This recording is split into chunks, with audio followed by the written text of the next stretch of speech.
सभी छात्र छात्राओं को मेरा नमस्कार, सलाम, नमस्ते। मैं फिर हाज़िर हूँ आपकी नवीं कक्षा की हिंदी की वर्कशीट को लेकर और वर्कशीट नंबर हमारी है 60 और तारीख़ है 25/11/2020।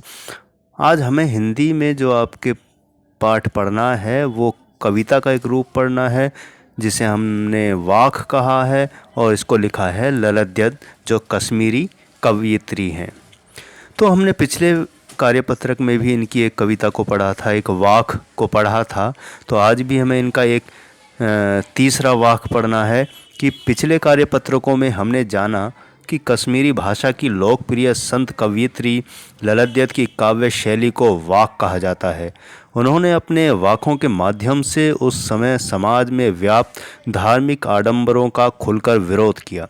मैंने पिछली कार्यपत्रक में भी बताया था कि ललद्यद, जिनको लला रिफ़ा,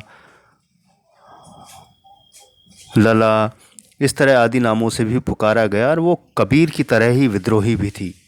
उन्होंने हर उस चीज़ का विरोध किया जो समाज को खोखला करते हैं, या ऐसे लोगों का भी विरोध किया जो समाज को गलत राह दिखाने की कोशिश करते हैं, समाज को भटकाने की कोशिश करते हैं, या उनको एक तरह से जो कुरीतियाँ हैं जो हमारे समाज को खोखला करती हैं। तो कबीर की तरह ही ललद्यद ने भी सीधी साफ बात की है और हमेशा उस रास्ते को अपनाने की बात की है जो सरल है, सीधा है, ईमानदारी भरा है, सच के साथ है। तो कबीर और इनकी तुलना करें तो पाएंगे हम कि दोनों लगभग एक ही रास्ते पर चलने वाले लोग हैं जिन्होंने सहज और सरल मार्ग की बात की है। तो आइए इनका पढ़ें हम वाक। आई सीधी राह से गई न सीधी राह, सुसुम सेतु पर खड़ी थी बीत गया दिन आह, जेब टटोली कोड़ी न पाई, माझी को दूं क्या उतराई। तो प्यारे बच्चों, आपने ये वाक सुना कि आई सीधी राह से गई न सीधी राह, सुसुम सेतु पर खड़ी थी बीत गया दिन आह, जेब टटोली कोड़ी न पाई, माझी को दूं क्या उतराई। तो प्यारे बच्चों, यहाँ कवित्री अपनी इन पंक्तियों में कवित्री ने मनुष्य द्वारा ईश्वर की प्राप्ति के लिए किए जाने वाले प्रयासों पर कड़ा प्रहार किया है।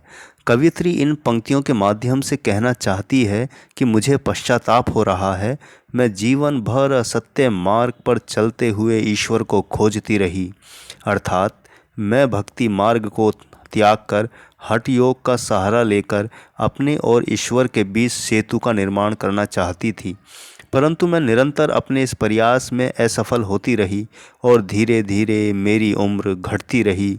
मैंने अपने जीवन का हिसाब किताब किया तो पाया कि मैंने कोई ऐसा अच्छा काम नहीं किया है जिसमें मैं मृत्यु के बाद ईश्वर को दिखा सकूं। मैंने तो पूरा जीवन हठयोग में व्यतीत कर दिया। यदि मेरे जीवन का माझी रूपी ईश्वर मुझसे उतराई के रूप में मेरे पुण्य कर्म मांगेंगे तो मैं उसे क्या दूंगी। इस बात का कवित्री को बेहद अफसोस है, क्योंकि जो समय एक बार बीत जाता है वह दोबारा लौटकर नहीं आता है।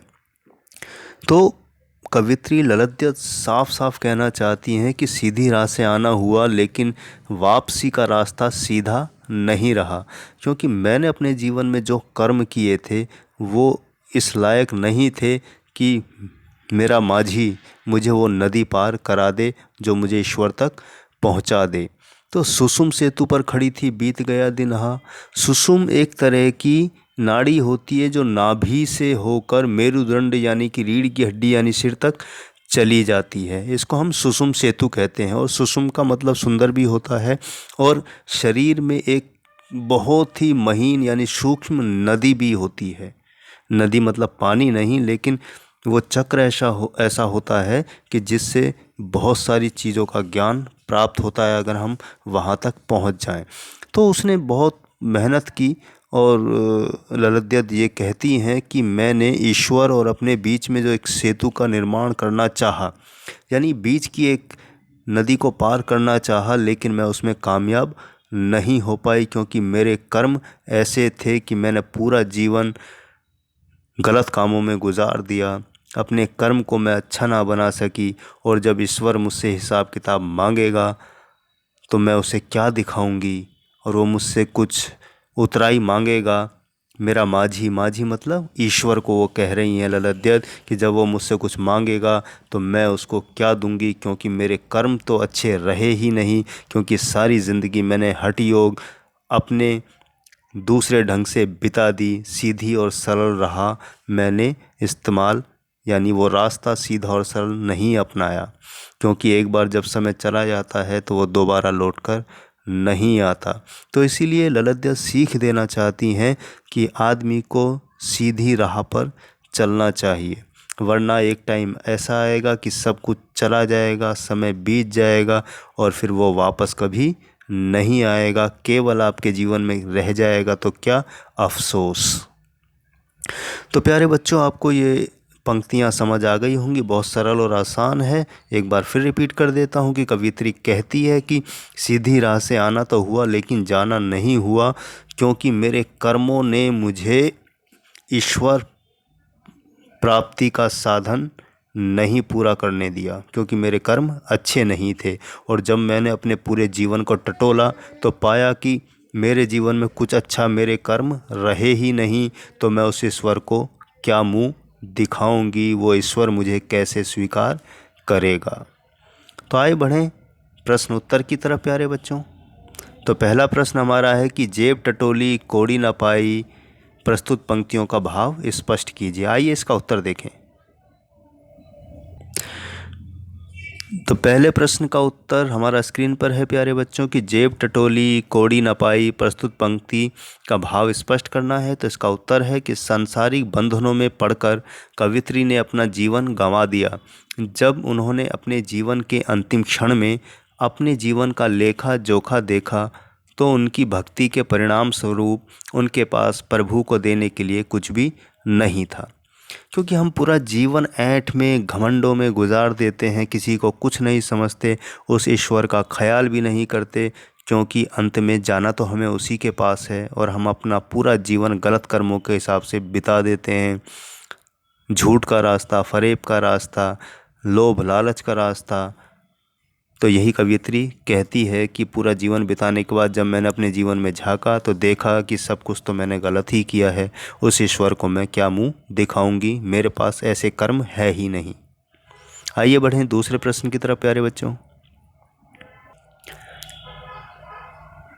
दूसरा प्रश्न हमारा स्क्रीन पर है, बहुत सरल और आसान है कि कवियत्री ने माझी शब्द किसके लिए प्रयोग किया है। तो उत्तर है कवियत्री ने माझी शब्द ईश्वर के लिए प्रयोग किया है। तो माझी का जो प्रयोग इन्होंने किया है वो ईश्वर और भगवान के लिए किया है। आइए बढ़ें तीसरे प्रश्न की तरफ। तीसरा प्रश्न हमारा स्क्रीन पर है प्यारे बच्चों की कवियत्री ने इन पंक्तियों के माध्यम से क्या कहना चाहती है। उत्तर है कि मोह माया के बंधन को छोड़े बिना ईश्वर तक पहुंचना असंभव है। कवियत्री ने इन पंक्तियों के माध्यम से यही कहना चाहती हैं कि उसे अपने किए पर पश्चाताप है। जीवन भर वह हठयोग का सहारा लेकर ईश्वर और अपने बीच सेतु का निर्माण करना चाहती थी, और इस प्रयास में वह असफल होती रही। तो इन पंक्तियों के माध्यम से यही कहा है कि आपको संसार के लोभ लालच को छोड़ना होगा, तभी आप ईश्वर के निकट पहुंच पाएंगे, उस ईश्वर की अनुभूति यानी फीलिंग को प्राप्त कर पाएंगे। क्योंकि ईश्वर अपने आप में कोई व्यक्ति नहीं है, वो एक भाव है, एक फीलिंग है, और भाव और फीलिंग तक हम तब पहुंचते हैं जब हमारे मन में सच्चाई हो, ईमानदारी हो, हमने गलत काम नहीं किए हों। उस सच के सहारे और सरल तरीके से हम ईश्वर को प्राप्त कर सकते हैं। तो आइए बढ़ें चौथे प्रश्न की तरफ प्यारे बच्चों। चौथा प्रश्न हमारा स्क्रीन पर है प्यारे बच्चों कि प्रस्तुत वाक में कवियत्री ने किस रूप में अभिव्यक्ति की है। उत्तर है कि कवियत्री ललिता ने अपने वाक के माध्यम से यह कहने पर बल दिया है कि मनुष्य को धार्मिक संकीर्णताओं से ऊपर उठकर प्रभु भक्ति करनी चाहिए। कवियत्री ने ईश्वर प्राप्ति के लिए अपनी आत्मा की अभिव्यक्ति की है। तो जो वाक हमने पढ़ा इसमें किस रूप में अभिव्यक्ति की है कि उसके माध्यम से वो ये कहती है कि हमें समाज यानी कि जात पात धर्म इन सब छोटी बातों से ऊपर उठना चाहिए, और ईश्वर क्योंकि सबके लिए एक है, वही पूरी दुनिया में एक ईश्वर है। चाहे हम तरीके अलग अलग अपनाते हों, मानने के तरीके अलग हों, तो हमें ईश्वर की भक्ति करनी चाहिए, उसको मानना चाहिए। तो कवियत्री ईश्वर प्राप्ति के लिए अपने मन में झांकने के लिए कहती है कि अपने मन को शुद्ध और सच्चा रखो। तो उम्मीद है प्यारे बच्चों, आपको आज की हिंदी की 9वीं कक्षा की आपकी वर्कशीट समझ आ गई और आज का वाक भी समझ आ गया होगा। बहुत सरल और सीधा है। ललित भी यही बात करती हैं कि आप सीधी राह पर चलें, ईमानदारी से चलें, तो आपको अपनी मंजिल ज़रूर मिलेगी, कामयाबी ज़रूर मिलेगी। और कहीं भी अगर आप बेईमानी करते हैं, रास्ता छोटा अपनाने की कोशिश करते हैं लोभ लालच में, तो निश्चित ही नुकसान होगा। तो सत्य के मार्ग पर चलें, ईमानदारी से कुछ भी प्राप्त करने की कोशिश करें, आपको ज़रूर मिलेगी। इसी के साथ मैं लेता हूँ विदा। अपना ध्यान रखिए, हाथ धोते रहिए, मास्क लगाकर बाहर निकलिए और भीड़ भाड़ से बचिए। मिलता हूँ अगली वर्कशीट पर, तब तक के लिए बहुत बहुत शुभकामनाएं।